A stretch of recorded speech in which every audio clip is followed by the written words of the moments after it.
never hear gay guys say man ain't shit, so Child. Anyway, so I'd like to take a minute to discuss the harsh reality that Black content creators face. I recently lost out on a 5-figure brand deal for posting this picture with this caption.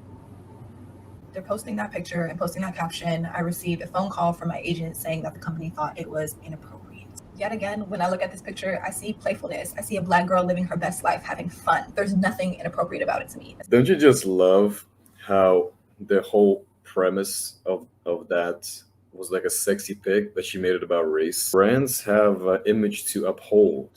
So not only did you post a provocative photo, you also used a slur in your caption. No wonder the company didn't like that. Most companies want to be like family friendly. They also get see-through dress with like holes and shit. Yeah, whole It's ass out. really- Damn, nigga, what you doing out here with all this ass? Double cheeked up on a Thursday afternoon, hella ass. The sun is still out. When I read that caption, I read a playful articulation of the love I have for my man. You want to show appreciation for your boyfriend? Send him a picture in private. What the fuck does the internet have to do with your appreciation for your boyfriend? I posted this to appreciate my boyfriend. How? that's a private photo. But she also didn't even mention his name. She didn't mention him anyway. She just used the N-word. Nobody knows who that is. Zero accountability. It's a flex. You're flexing your relationship. You're not saying happy birthday or this. You're flexing. You're still with the motherfucker. That's what you're doing. The only way someone else could deem this as inappropriate is if they projected their sexual desires onto me. If you are taking the time to dress in a manner that says that you are homeless, Yeah, okay. you have dirt all over your clothes, and you are sleeping on the sidewalk, Yeah, fine. and then I come to you and I say, "Sir, can I help you?" And you go, "Oh, my friend, for what reason do I look like I need help?" If I dress like a cop, I can't be mad that people ask me for help. How you present yourself is your image. If you dress in a suit, you're presenting yourself as like a businessman or somebody who is intelligent. But if you take half-naked photos and post them, that's how you're presenting yourself. You can't be mad about people objectifying you and assuming who you are based on your image. That's literally your image. If you're posting naked photos, if you're on OnlyFans, you post half naked photos on your Instagram, or like if you walk through the streets half naked with your tits out, big boobs. assumptions, that's your image. People will think that's a promiscuous woman right there, or she's this and that. And you can't be mad at that. That's your image. You present yourself like that. How you dress is a reflection of who you are. People have issues with accountability. Not people, women. In particular, Western women. They have a very big issue with being held accountable. They cannot say, "I am sorry, I am wrong." Now, I'll admit that on both sides there are issues, but there's a scale, and men are on one side and women are on one side on this issue. The fucking women are over here. So there's a big issue on this side, and it needs to be addressed. That's why I have some Russian friends, great people. I love the Russian military recruitment vids. Yeah, you guys do have good vids. Versus the USA, yeah, I know. Our vids fucking suck. They reek, man. The whole point of the recruitment videos is to make yourself look as badass as possible.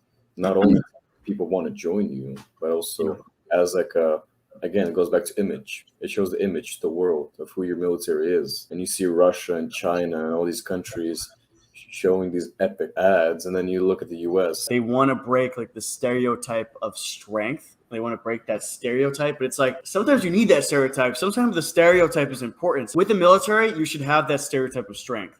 You should show your strong men. You should show your military capabilities, and it should inspire your people and also tell the rest of the world, yeah, we're allies, but don't poke at us. Military ads are supposed to be about the military intimidation and look badass, and they're trying to go for, like you said, break the stereotype of like the military, but that's bad. China will see this. Russia, they see weakness. It's a female issue, but I think it's also a discipline issue. I think a lot of these guys raising up these women, they lacked any discipline in the household early on, and I think that just shows how weak some of these men are. They coddled these females, and they sheltered them, and they protected them from the realities of the world, and they told them that they deserve all these different things. They're entitled to these fucking things. A lot of men raise daughters not the right way. Like, understand if it's your only daughter, you want to spoil her, you treat her, provide for her, but you're doing her a disservice. Later in life, she's gonna become entitled. You're not only doing her a disservice, you're doing other people a disservice, because she's going to go out here in her day-to-day life and she's going to judge people based on what she was told and how she was raised. That's going to reflect her interactions with other people. Bad for you as a father, because you're probably gonna have to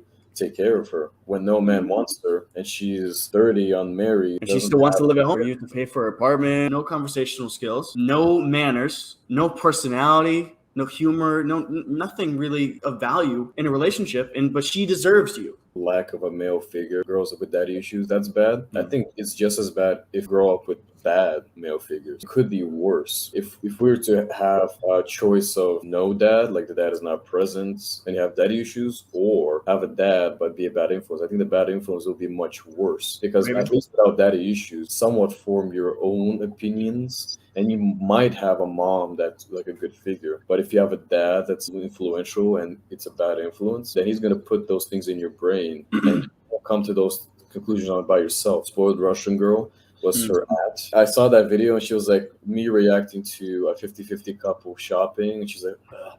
Girl was like, oh, I forgot my credit card. And he was like, oh. And she was like, oh, I would never. And then the women are agreeing with her, but it's 50-50 relationship. No, of course the girl is gonna pay, and the guy, if he's not ready to pay, is gonna be like, he was on there like counting on a calculator, like, do we need this? Do we need that?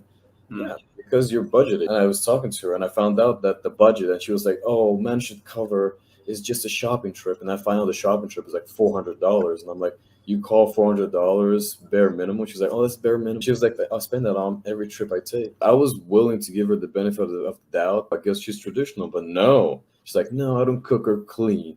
You should provide for me, and I don't have to do anything back. And I'm like, what in the Peter Piper picked a peck of motherfucking pickled peppers is this shit? I'm calling the motherfucking FBI. Listen, I understand how it is right now, but don't settle for less. You'll find the one. They keep getting told, and it's not true. You can't come out here and act like an asshole and have no personality and be fat and ugly and dirty and expect to get like a guy who's has a lot of shit going on for him. It's not gonna fucking happen. You have to provide something like how we have to provide something. Equal exchange. That's how this shit works. I get it when it's like, don't lower your standards, but you should, if they're too Unrealistic. high. Don't settle for a guy who lives in a trailer park and abuses you. Okay, yeah, fine, but your standards should be proportional to what you bring to the table. So when women say, oh, I ain't settling, I ain't lowering my standards, maybe you should if you're not meeting the quality man that you want, because that man that you're reaching for, he doesn't want you. And then you're not going to go for somebody because don't lower your standards. You're just going to be single. You're going to be 40 with cats, single, doing yourself a disservice. See, but when you tell a guy that, most guys know that, because no one has a problem telling guys, bro, come on, like, really? Guys know where they stand. Guys are realistic about where they stand. Girls feed each other nonsense. The friends will just like pump each other up. They'll inflate their egos. The girls will be like, oh my God, oh, look at me, like my face structure, I'm a chubby, I'm not that attractive. It's like, no, girl, you're a queen. Body positivity. You don't want her to get better. They know, because they all secretly fucking hate each other.